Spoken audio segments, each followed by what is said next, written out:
Далеко на нашей планете находится страна, которая никогда не спит. Место, где ночь ярче дня, а улицы гудят от хаоса жизни.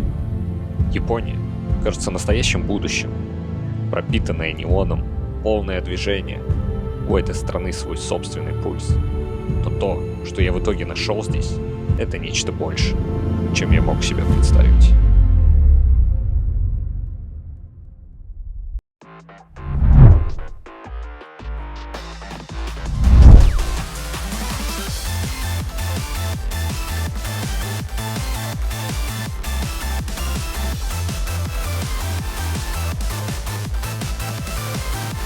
В сегодняшнем выпуске я покажу вам, почему люди со всего мира просто тащатся от Японии и мечтают здесь побывать хоть раз в своей жизни. Я познакомлю вас с автокультурой JDM, с японскими древними традициями, вкусной едой, лучшими инсталлокациями. Мы посетим Фудзияму, Токио, Киото, Осаку. Я расскажу о минусах Японии и много чего другого. Поэтому приготовьтесь, будет просто крышесносно.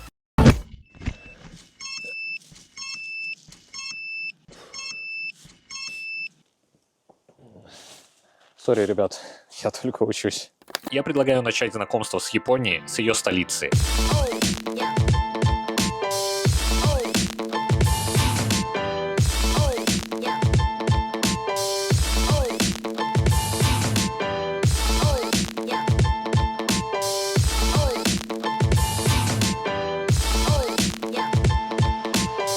Токио, столица и крупнейший город Японии, считается самым безопасным городом во всем мире. Токио является самой большой городской агломерацией на Земле с населением более 35 миллионов человек, поэтому людей здесь очень много.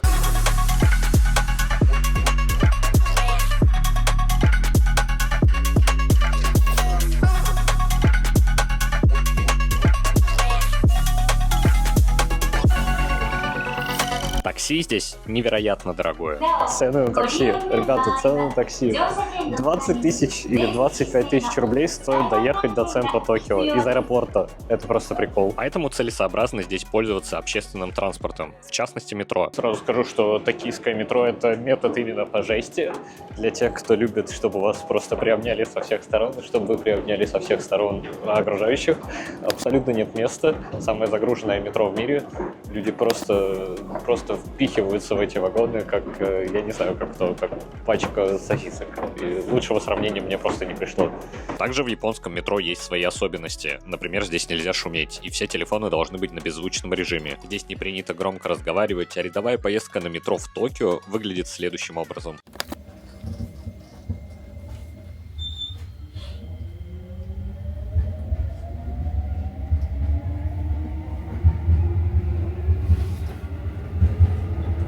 А еще за чистотой в метро здесь тщательно следят.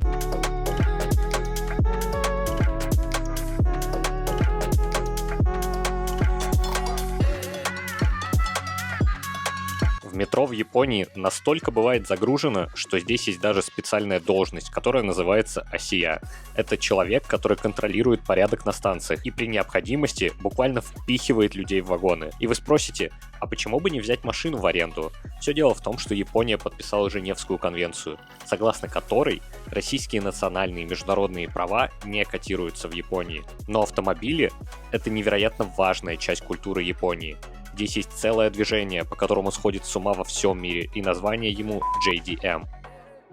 Приготовьтесь, сейчас будет немного бразильского фонка.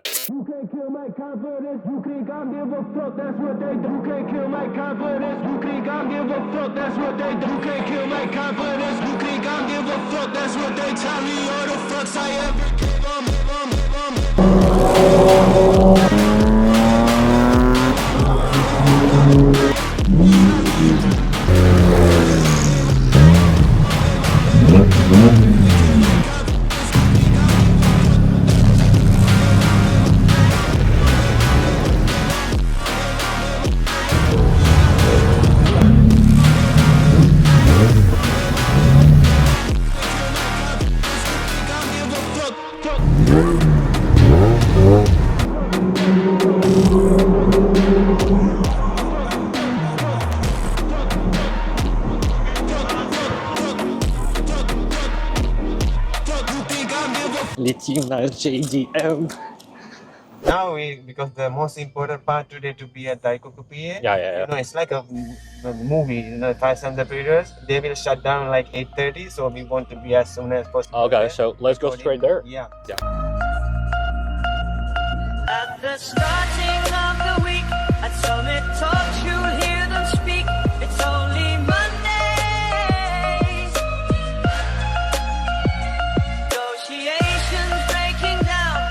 See those leaders start to frown. It's hard as Mondays.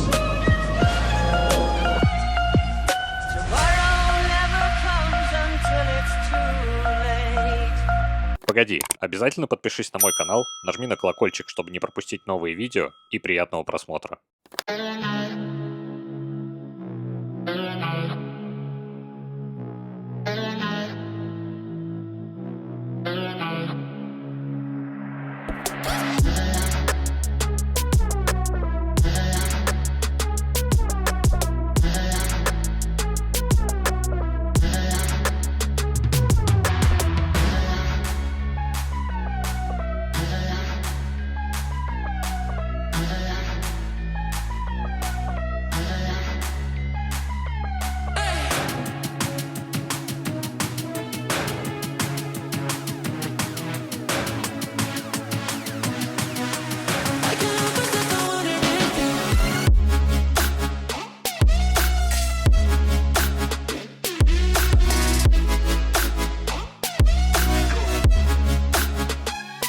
Сегодня я вам расскажу о японской культуре авто и тюнинга JDM. Расшифровывается как Japanese Domestic Market или на русском японский внутренний рынок.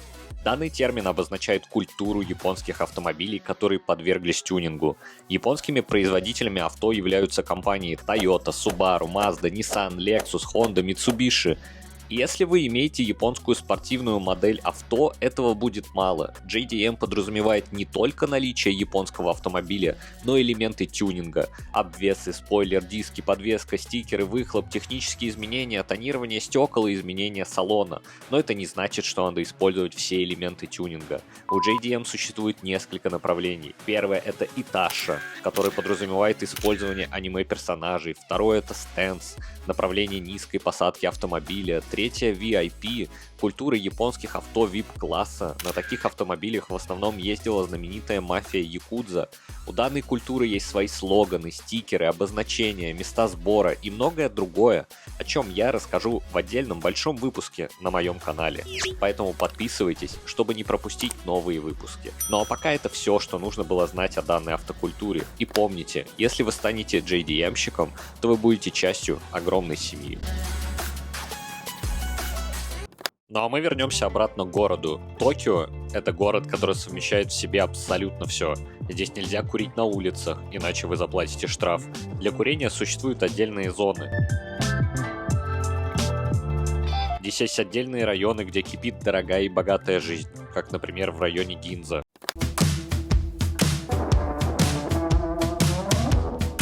Здесь дорогие автомобили, известные мировые бренды, богатые и влиятельные люди.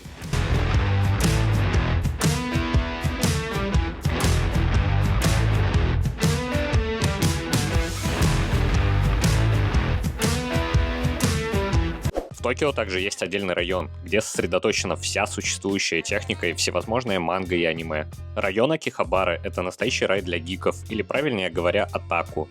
Именно так в Японии называют увлеченных чем-либо людей, в частности заядлых любителей аниме и манги. Акихабара представляет собой крупную торговую зону, где каждый найдет что-нибудь связанное со своим увлечением. Хотите прикупить пару томов любимой манги? Пожалуйста.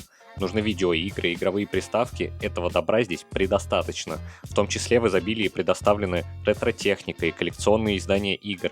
Собираете фигурки и прочую атрибутику? Будьте уверены, что здесь вы найдете все и даже больше. Акихабара не просто район с множеством магазинов, но и настоящий культурный феномен.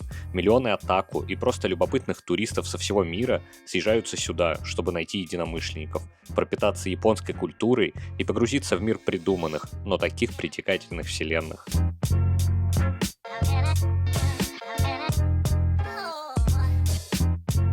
Честно, ребят, об одном лишь Токио можно рассказывать бесконечно. Это мировая столица вендинга. В автоматах продается все, от гамбургеров и шоколадок до использованного нижнего белья.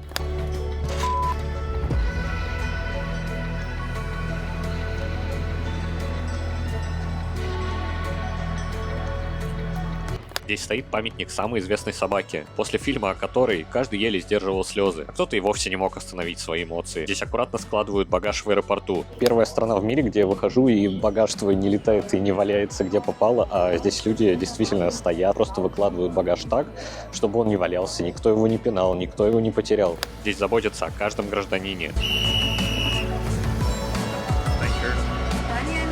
Обучают детей самым необходимым навыкам с самого детства.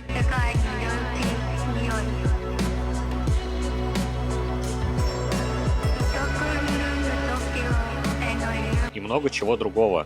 Но чтобы действительно понять природу этой страны, нужно обрести внутреннюю гармонию с собой. И для этого мы отправляемся с вами в место, где рождаются настоящие самураи. У самурая нет цели. У самурая есть путь.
So the experience, like in general, I just want to tell you that it was amazing. So first of all, I found the class today in the mornings and I decided that I just want to feel like a real samurai because this is my first time here in Japan, guys. And you need to go through this way of samurai to feel the culture of Japan. That's why the experience is unique. All the skills are unique. And I definitely love the teachers. Masters are amazing. Thank you so much for having me here. ちょっと予約してさせてもらいましたが、本当の侍になりたかったので予約させていただいたと言ってます。で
настолько здесь холодно, что я просто начинаю даже забывать текст, он у меня просто моментально вылетает из головы, но позади меня сейчас находится гора Фудзияма, сокращенно Фудзи. Она же гора, которая попала во всемирное наследие ЮНЕСКО в 2013 году.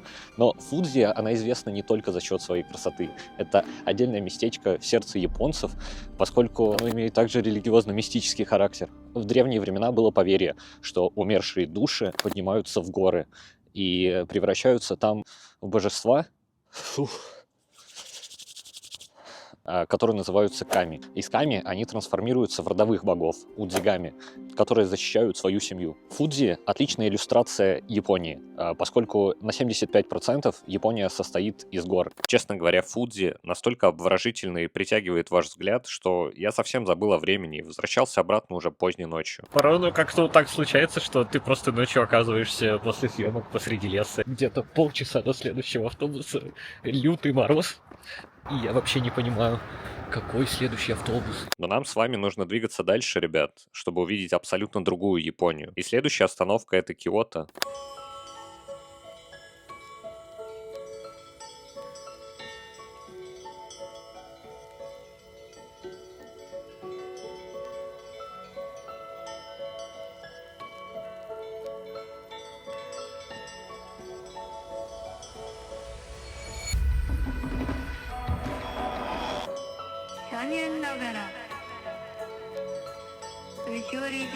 А мы с вами оказываемся сейчас в бывшей столице Японии, Киото.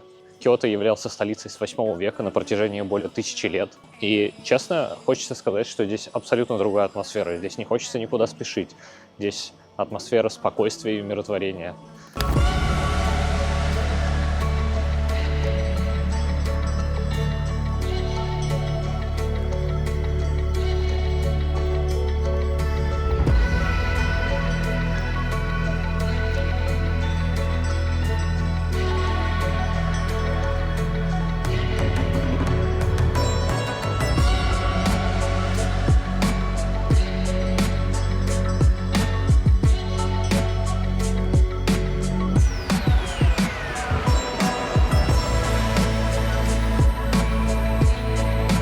В Киото я хотел бы вам показать несколько знаковых мест. И первое из них — это храм Кинкаку-дзи, символизирующий зарождение культуры Китаяма. Ракуон-дзи, широко известный как Кинкаку-дзи, это дзенский храм школы буддийской конфессии Ринзай. Раньше на этом месте располагалась вилла семьи Сайонзи. В 1397 году Йосемицу, третий сёгун сёгуната Асикага, взял его на себя и построил дворец Китаяма, сосредоточенный вокруг золотой ступы Кинкаку. Когда дворец Китаяма был основан, он был центром политики и культуры и использовался для приема императоров Японии и торговых партнеров из Китая. После его кончины, по его завещанию, он стал храмом. До сих пор сохраняет атмосферу тех дней и был зарегистрирован в качестве объекта всемирного культурного наследия в 1994 году.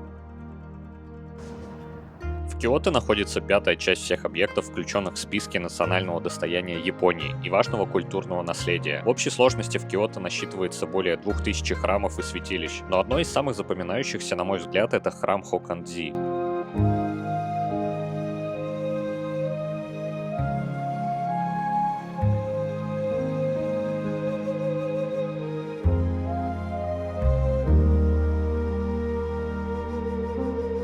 И мой вам совет, ребят, приходите сюда рано утром, чтобы избежать большого скопления людей. Следующее место — это Арасияма, где находится знаменитый бамбуковый лес.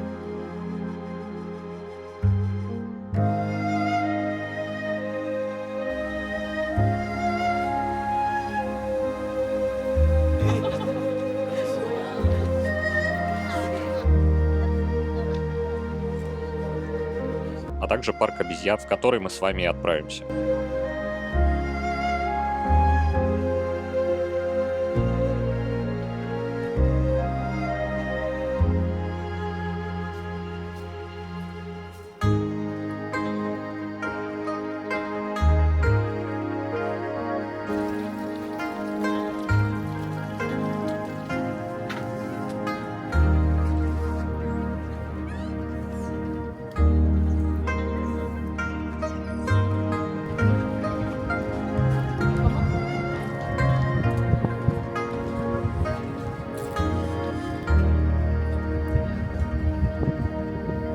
Фауна в Японии очень богатая. Здесь есть город, где прямо на центральной улице разгуливают олени.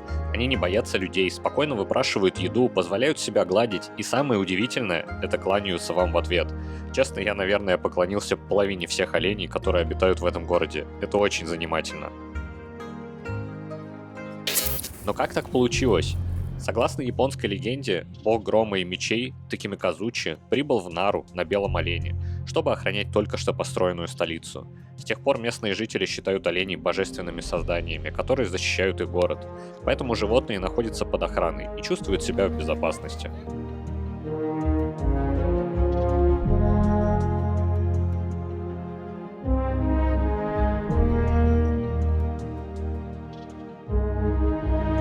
Что ж, ребят, я думаю, что вы уже невероятно проголодались, поэтому предлагаю поближе познакомиться с японской кухней.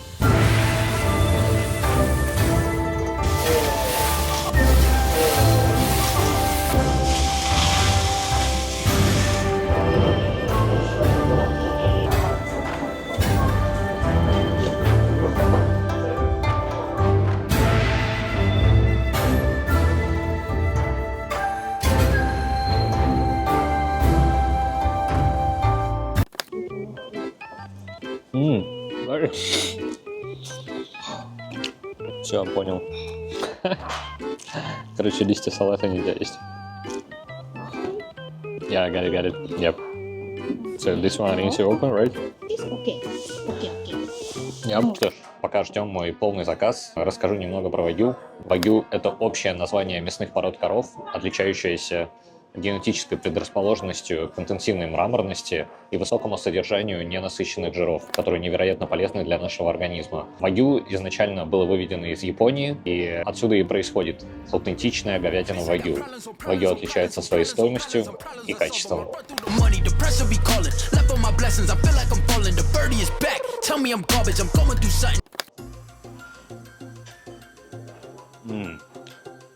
Вау. По ощущениям, я до этого как будто бы вообще никогда в жизни не ел настоящую говядину. Вау. Офигеть.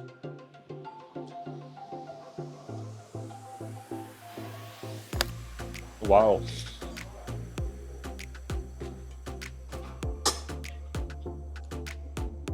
Насколько оно великолепно. Ну, здесь, конечно, еще есть заслуга того, кто это готовил. Oh, thank you. Ну а теперь самое время отведать фирменные японские суши. Когда мы говорим суши, они у нас сразу ассоциируются с Японией, по крайней мере у меня.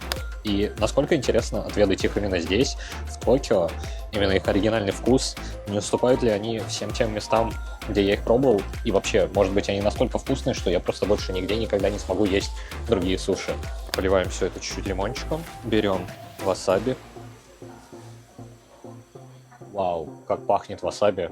Насколько это остро и натурально одновременно. Вау. Мне кажется, им можно просто насморк лечить.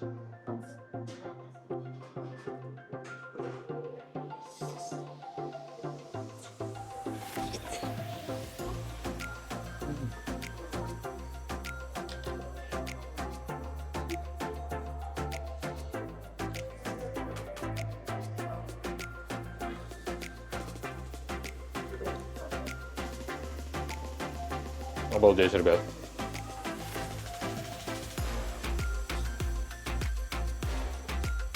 Просто, что я сейчас попробовал? Невероятное сочетание вкуса. Вау. Вау. Мне просто пропал дар речи. Вау. Насколько это классно. Что ж, ребят, японская еда, она очень разнообразная. От невероятно вкусной до очень противной. И если вы хотите увидеть большой обзор японской еды, включая уличную еду и традиционные сладости, то напишите об этом в комментариях. И не забывайте подписываться на канал, чтобы не пропустить новые выпуски. Ну а мы с вами отправляемся дальше.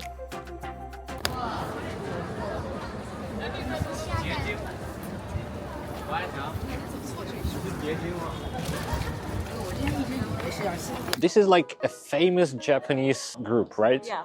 You know, actually, I see them for the first time, I'm sorry. There are a lot of girls, all of them like taking pictures, taking videos. It's super popular for women, right? Yes. Okay. but Japanese men, do they listen to such songs or not? Because I see literally there is no man at all. In the concert, there are many men there. So, but right here they don't show that they like that, right? Yeah. Okay, clear. And you know what else? I noticed that all of the girls, they have toys of those guys. Oh yeah. Do you also have? Yeah. Seriously? Yes. And who do you have? Who is your crush? Who is your favorite one? Pink one? Yeah. What is your name? And Sakima. What type of music do they sing?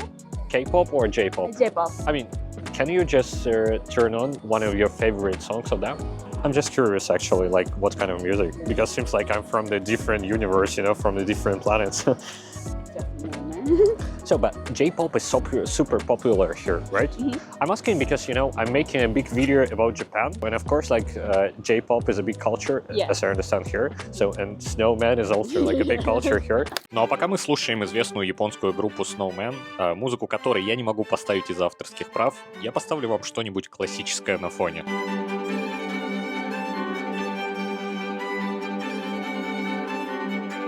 But the music is actually good, so I like the beat, I like the show also, I like all the suits, all the performance, so all the lights, it looks amazing.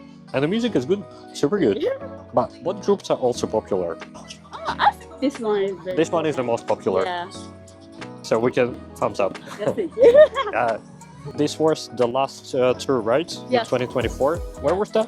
In Tokyo. Mm. Tokyo, Osaka, and Hokkaido. But do they perform worldwide in other countries?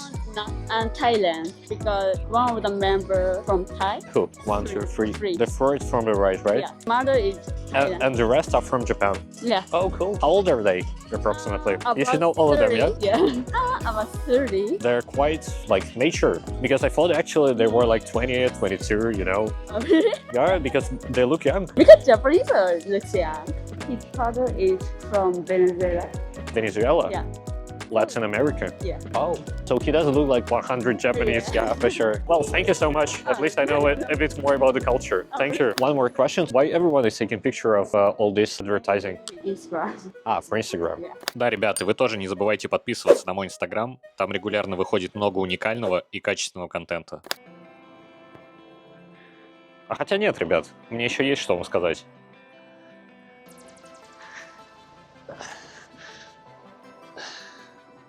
Я прекрасно понимаю, что кровать так и манит. Что невероятно удобная кровать, невероятно удобная подушка и невероятно удобное одеяло. И так и не хочется выходить из зоны комфорта. Но, ребят, однажды, уехав очень далеко, вы сможете найти себя.